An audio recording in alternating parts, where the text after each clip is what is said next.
Welcome to the Supported Decision Making video series. In this video, we will be talking about who are supporters. The Supported Decision Making pilot project is funded by Arizona Developmental Disabilities Planning Council. The grant partners include Southwest Institute for Families and Children, the ARC of Arizona, and Arizona Center for Disability Law.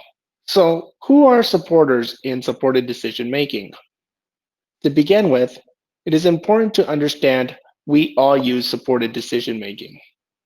We often turn to people we trust to ask them for advice or help when we make decisions. This type of support is called informal support because the people we ask for help may not always be there to provide advice or help. In supported decision making, supporters take on a more formal role. That is to say, supporters choose to help people with disabilities live a more independent life by agreeing to be there whenever the person needs help. And that formal role is recognized and agreed upon through the use of supported decision making agreements. Anyone can be a supporter when it comes to supported decision making. The most important part of this agreement is that the supporter must make the commitment to be there whenever the person with the disability needs help. When choosing the supporter, the person with the disability will choose who they want to support them.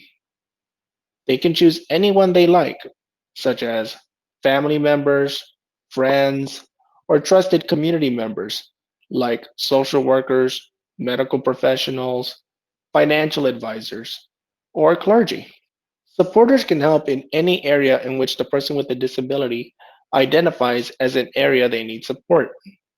For example, a person with a disability might need help in managing their finances. They may need help budgeting their money, going to the bank, or making sure they pay their bills on time. Supporters may be needed to provide assistance in the medical needs of the person with a disability. That is to say, they may need to attend medical appointments with that person to make sure that they understand what the doctor is trying to tell them, or they may need help in communicating their wants and needs to the doctor. Sometimes supporters may be needed to explain complicated topics in a way that the person with the disability can understand. That can include outlining the pros and cons of each decision to make sure that person makes a well informed decision. How the supporter helps the person with the disability will depend on the needs of that person. The person may only need or want the use of a supporter in just one area of their life, or it can be in multiple areas.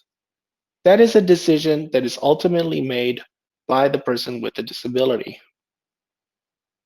When it comes to providing support, supporters can help the person in several areas of their lives or in just one area. For example, the person with a disability would like support in the areas of employment, medical, and financial. They can choose to have one supporter in all three areas, or they can choose to have multiple supporters. It all depends on what the supporter and the person with the disability feel comfortable in doing. The most important thing to remember is that supporters are there to help the person with the disability keep their independence. Supporters provide the assistance needed to make sure the person with a disability makes well informed decisions that best reflect their needs and wants. Ultimately, the person with the disability takes full responsibility for their decisions and live with the consequences. Supporters do not make decisions for people with disabilities or anything else without the consent of the person with a disability. With that said, supporters may have other rights and privileges granted to them through the use of documents, such as powers of attorney. That will be discussed further on in the other videos. For more information, visit our website to download the training manual and activity sheets to help make your own supported decision making plans. You can find us on Facebook, where you can keep up on the latest news, trainings, and events.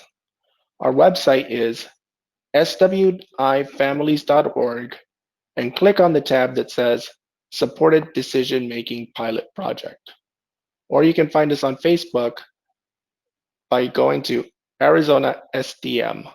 If you would like to contact us, you can contact us by the following contact information of each one of our grant partners. Thank you so much.